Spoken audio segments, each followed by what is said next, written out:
Hi guys, and welcome back to the last video I'm going to film today because I feel like crap and just want to sit on the couch and read.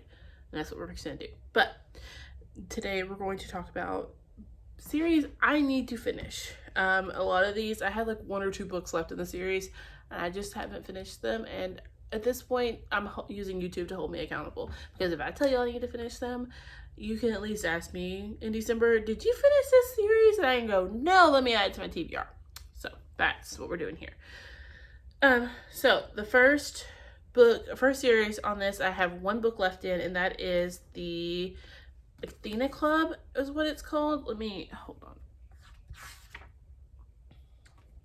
The Extraordinary Adventures of the Athena Club is what the series is called. The first one's The Strange Case of the Alchemist's Daughter.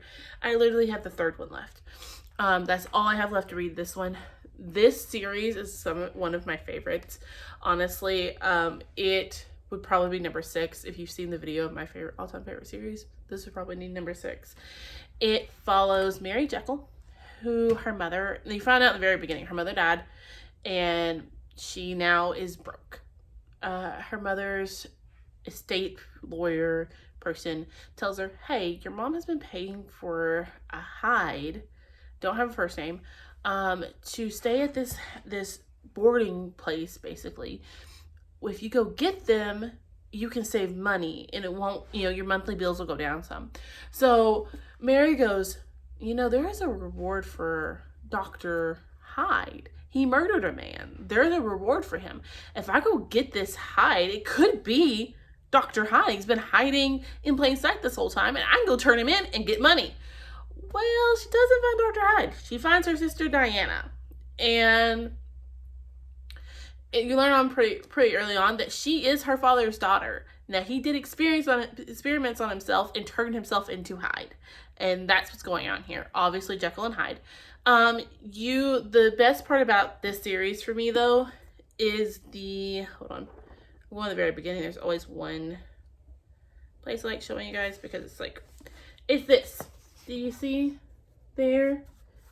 I listened to this on audio first and was kind of confused. But then when I read it, it made perfect sense. The girls argue throughout the story, and I love it so much. I am the oldest of 4 girls. I have 3 sisters. We bicker like this. We love each other to death, and we go to war for one another. But when it comes to one another, we like to pick at each other. We argue, we bicker. And so reading this book felt like I was at home with all my sisters again. And I loved it for that fact because it literally feels like being at home with your siblings. The girls argue through the whole series. They do it. This novel, the Dora Goss actually did really well, and it reads as if the girls themselves are writing the story after it happened. So one of the girls you meet is Catherine, and I promise it's not a spoiler. It's on the back. You meet Catherine, who is a writer, and that's how they're getting money in the house. All the girls end up living together. And so Catherine ends up writing the story. And at one point, I think it's at the very end of the first chapter, she tells you, I'm leaving all of this in so you can see how annoying they are. Hold on, I was trying to see if I can find it. I know it's at the end of the first chapter or something.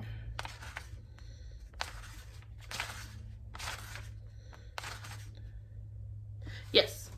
So she says, author's note, I can't tell you how much I regret allowing Mary and the rest of them to see this manuscript before I was done writing it. Or while I was writing it. First, they started commenting on what I had written, and then they insisted I make changes in response to their comments. Well, I'm not going to. I'm going to leave their comments in the narrative itself. You, dear reader, will be able to see how annoying and nonsensical most of them are, while offering an occasional flash of insight into the character. It will be the new way of writing a novel, and why not? This is the 90s, and as Mary pointed out, it's time we developed new ways of writing for the new century. We are no longer the age of Charles Dickens and George Eliot. After all, we are modern, and of course, we are monstrous. So, it's amazing. And you get to meet all the girls beforehand. So it's It is Mary Jekyll, Diana Hyde. I know it gives me the rest of them. Beatrice Rappaccini, Catherine Monroe, and Justine Frankenstein. So Justine was supposed to be Frankenstein's bride. She didn't want to do that. Catherine was a panther puma that they turned into a woman. And then Beatrice is poisonous. Her father made her work with poisonous plants, and after so long exposure, she didn't die. She became poisonous herself. So this series is just, it's something I've loved to pieces, and I really want to get to the last one. The second one kind of got me burned out because it was so long compared to this one, and I wasn't expecting that I come back and forth with it, but I obviously still love the girls and would love to reread this series and read the last one. The next series I want to get finished is the Locked Tomb series, and that's the first one is Gideon the Ninth. First off, somebody could have told me how this book ended because I was mad. I still am. If they don't find a way to undo what they did, I'm gonna be mad because I want that it undone. Without giving you spoilers, I'm sorry. So this follows Gideon.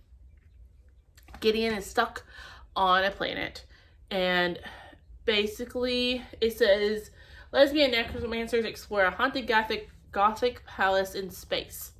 That's a pretty damn good description. Now Gideon never calls herself a lesbian. There's not very many overly romantic scenes in my opinion, so I don't like labeling anyone, but that's it's very queer. I would say queer necromancers, but not tactics. I think it's Scooby-Doo. Semantics. That's what I'm looking for. Semantics. So, Gideon is stuck on a planet and she's trying to get out. She has a plan and she is ready to go. She has all her shit ready to go. And then Harrow comes up and is like, "You're not going anywhere." And Gideon's like, "Yes, I am. I'm leaving, Harrow. That's what's happening here." And Harrow goes, "Nope, I got an offer for you." And she goes, "What, Harrow? Now?" Gideon has been trying to break out for a while, and now that she finally has a plan, here is Harrow messing it up. And Harrow basically says, "Hey, all of us necromancers and their cavaliers have to go to the first planet and survive to become like the next level or whatever. You go with me, be my cavalier. Go with me, be my cavalier, and I will let you leave. Like, you just have to go and protect me, and then you can go and do whatever you want. I will give you my blessing, everything." Gideon goes, "No, I'm not doing it." And Harrow goes, "Fine, we'll battle for it. If I win, you do it. If you win, I give you everything anyways, and you leave." And so Gideon goes, "Okay." And she loses. So, anyway, she ends up on the first planet with Harrow and all the rest. There's 9 houses. So there's 7 other competitors that you're learning about and experiencing, and they're in this haunted like fucking palace trying to figure this shit out. It's so good. Gideon is left clueless for a lot of it, but I absolutely love that, watching her figure it out. And I love the fact that we got all the houses broke down for us in the very beginning, and then, because there's not a lot of explanation about what certain words mean or, all of that kind of stuff, there's those first chapters. There's there's intelligence files in here about each of your characters you're following, and there's also a little explanation on the naming. So it gives you different words you learn in the book itself. It gives you an explanation, and I absolutely love that. There was no bogging down with info dumping, trying to teach you what you already need to know to go into this. It's just in the back, and all you have to go do is flip to the back and figure it out. Absolutely love that. So I want to finish this series. I know Harrow the Ninth is out, and then there's a third one too. So I'm excited for that. Say hi to Salem. I don't know if she's going to come over far enough for you guys to see her. Hold on. Come here. There she is.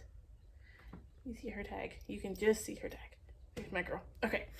next series I need to finish, and I'm not sure if there's a series title, but it's the Serpent and Dove series. I have the second one, which is Blood and Honey, on my shelves, and the library has Gods and Monsters, so I'm going to finish it. But I need to finish this series.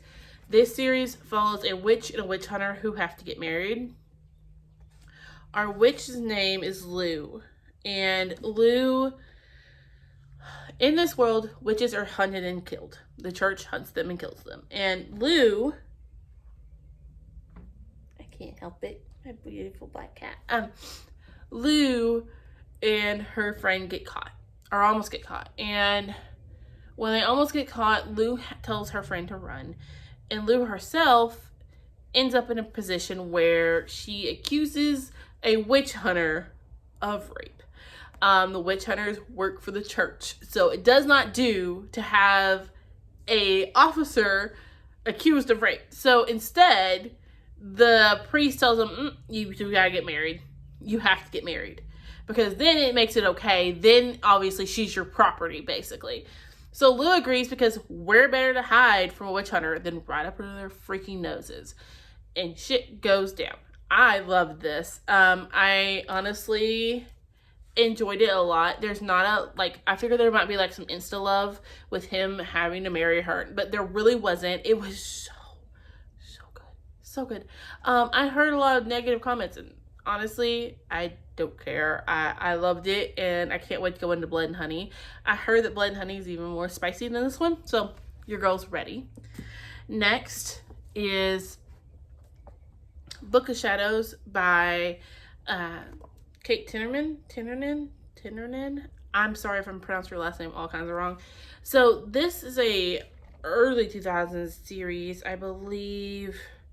When I say early, I mean pre-2010. And you know what's funny? I don't even have... There's not a...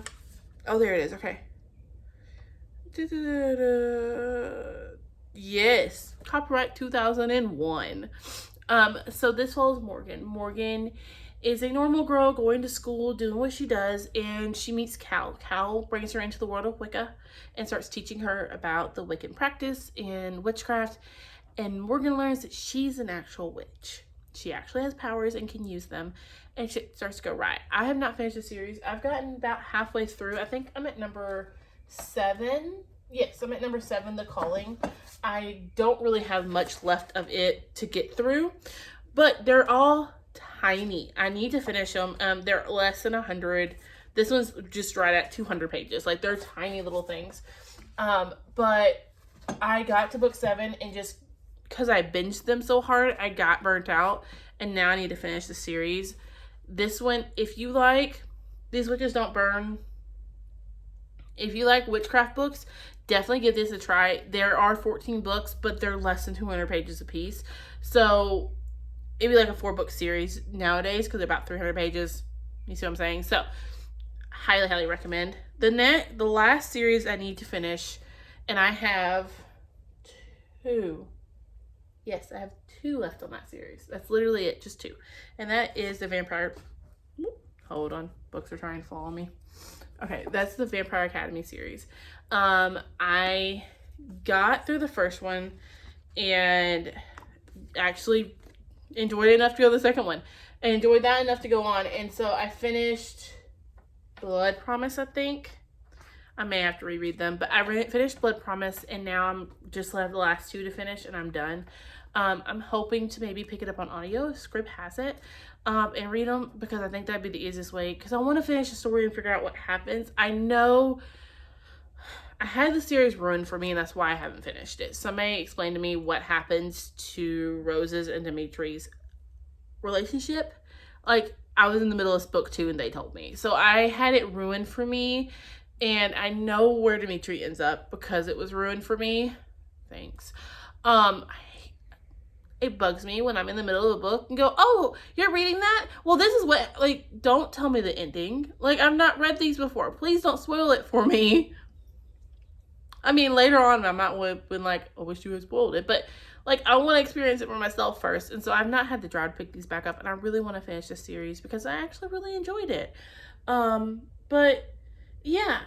this series follows basically they're vampires at a boarding school, and shit starts happening. They start dying, and they have to figure out what happened. But if you've not heard of the series, I will link a link below to the synopsis for Goodreads so you can look it up, because honestly I don't really remember.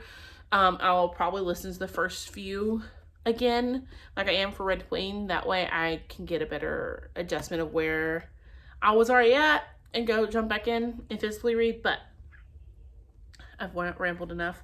Those are all the series I want to finish. That is it. I hope you had a great day or night wherever you're at. Tell me a series that you need to finish that you haven't done yet. We can keep each other accountable. And I will see you on my next one. Bye, guys.